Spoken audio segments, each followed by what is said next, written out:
I never really got to know my grandma Buskirk very well. She lived with us part of the time. She was a funny lady because she could get upset real easy, and she would say her piece, what she didn't hold back anything, and as a result, my mom and her didn't, I never saw them like fight, but they just seemed to kind of distance themselves when they weren't happy with each other. And Grandma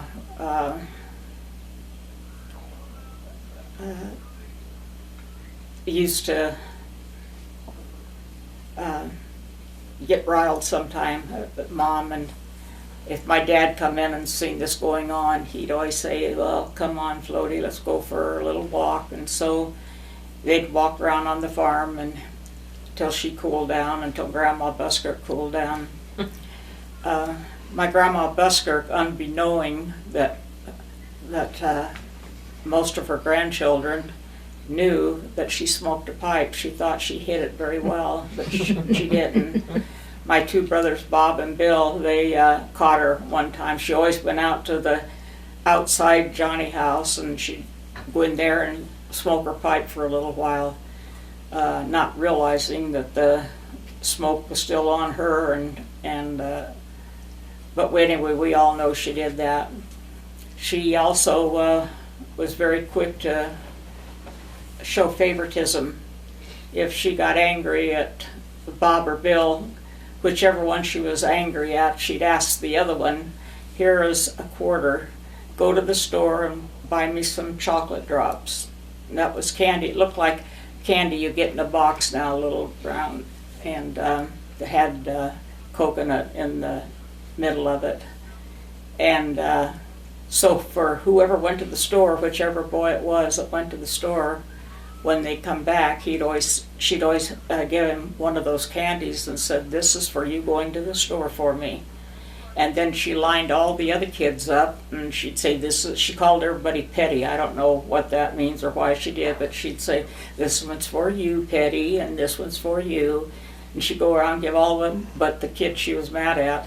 And then she'd say, look, and she said, and there will be none for you. God, how mean. That is so mean. Well, she meant this. Now, my dad claimed, I just can't picture it, but my dad claimed that she beat him one time. He didn't even know what he did. Oh, I know. He laughed because she picked up a dog and it pooped all over her.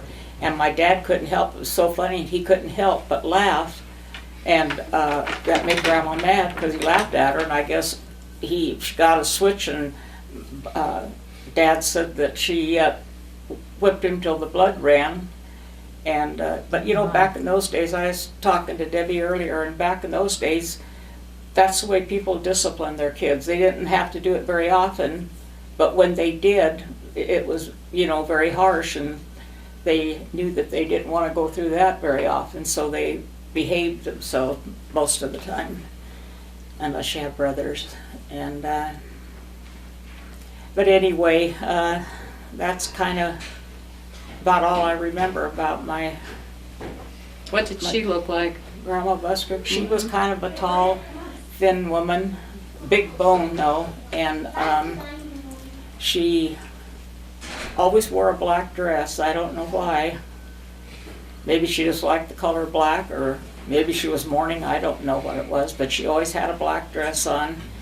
And then she cut bangs, and she made them so short. You know, nowadays we have them down to her eyebrow. Well, she had it clear up here where your hairline starts. And my dad just couldn't stand bangs. And Debbie and I was laughing and saying, well, I wonder if that was wise, because the way she wore hers. But the rest of her hair she'd take back. It seemed like in those days, most old women wore their hair in knots, and she did too. And What about your dad's dad? Did you ever know him? I never knew him. He died when Dad was 6 months old. Did you ever hear any stories about him or anything? I did. Or at least if I couldn't remember him if I did.